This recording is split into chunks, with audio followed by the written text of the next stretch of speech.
ನಾನು ನಿಮ್ಮ ಶಿರಗೆಳತಿ. ಎಲ್ರಿಗೂ ನಮಸ್ಕಾರ. ಎಲ್ಲರೂ ಹೇಗಿದ್ದೀರಾ? ಎಲ್ಲ ನನ್ನ ತಾಯಂದಿರಿಗೂ ನನ್ನ ಕಡೆಯಿಂದ ಹ್ಯಾಪಿ ಮದರ್ಸ್ ಡೇ. ಮಕ್ಕಳು ಕೂತಿದ್ರು, ಯಾಕೆ ಕೂತಿದ್ದೀರಾ, ಯಾಕೆ ಇಷ್ಟೊತ್ತವರೆಗೂ ಮಲಗಿದ್ದೀರಾ, ನಾನೊಬ್ಬಳೇ ಕೆಲಸ ಮಾಡಬೇಕು, ಬರ್ರಿ ಕೆಲಸ ಮಾಡಿಕೊಡ್ರಿ ಅಂತಾನು ಒಂದು ಮಾತನ್ನು ಹೇಳ್ದೇನೆ ನನ್ನ ಮಕ್ಕಳು ಕಷ್ಟ ಬೀಳಬಾರ್ದು ಅಂತೇಳಿ ಪ್ರತಿಯೊಂದು ಕೆಲಸ ಮಾಡೋ ನನ್ನ ಅಮ್ಮನಿಗೆ ಒಂದು ಸಲಾಮು. ಇನ್ನು ನಮ್ಮ ಚಿಕ್ಕಮ್ಮನ ಬಗ್ಗೆ ಹೇಳಬೇಕು ಅಂದರೆ ತುಂಬಾ ಪ್ರೌಡ್ ಫೀಲ್ ಆಗುತ್ತೆ ಕಣ್ರಿ. ಏನಕ್ಕಂದರೆ ಚಿಕ್ಕ ಮಕ್ಕಳು ಇದ್ದಾಗಲೇ ನಮ್ಮ ಚಿಕ್ಕಪ್ಪಂಗೆ ಆಕ್ಸಿಡೆಂಟ್ ಆಗಿ ತೀರ್ಕೊಂಡ್ರು.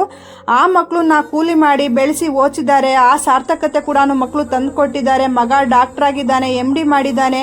ಅವ್ರ ಬಗ್ಗೆ ಹೇಳ್ಕೊಳಕ್ಕೆ ಇನ್ನೂ ನನಗೆ ತುಂಬಾ ಖುಷಿ ಆಗುತ್ತೆ. ಹಾಗೆ ನಾನು ಮಾತ್ರ ಎಲ್ಲರ ಅಚ್ಚುಮೆಚ್ಚಿನ ಮಗಳು ಅಂತಲೇ ಹೇಳ್ಬೋದು. ನಮ್ಮ ಚಿಕ್ಕಮ್ಮ ಪ್ರತಿ ವಾರ ಸಂತೆಗೆ ಹೋದಾಗಲೂ ಮಾತ್ರ ನನಗೆ ಮಾತ್ರ ಏನು ತರದೆ ಅಂತೂ ಬರ್ತಾನೆ ಇರಲಿಲ್ಲ. ಇನ್ನು ನಮ್ಮ ಅಜ್ಜಿ ಬಗ್ಗೆ ಹೇಳಬೇಕು ಅಂದರೆ ತುಂಬಾ ಬಾಂಡಿಂಗ್ ಕಂಡ್ರಿ. ನಾನು ಇದುವರೆಗೂ ನಮ್ಮ ಅಜ್ಜಿ ತಾತ ಅಂತ ಕರೆದೇ ಇಲ್ಲ, ಯಾವಾಗಲೂ ಅಪ್ಪ ಅಮ್ಮ ಅಂತಾನೆ ಕರೆಯೋದು, ಅಷ್ಟು ಬಾಂಡಿಂಗು. ಹಾಗೇನೆ ಒಂದು ಕ್ಷಣ ನನ್ನ ಬಾಲ್ಯನೇ ನೆನಪಾಯಿತು. Thank you for watching.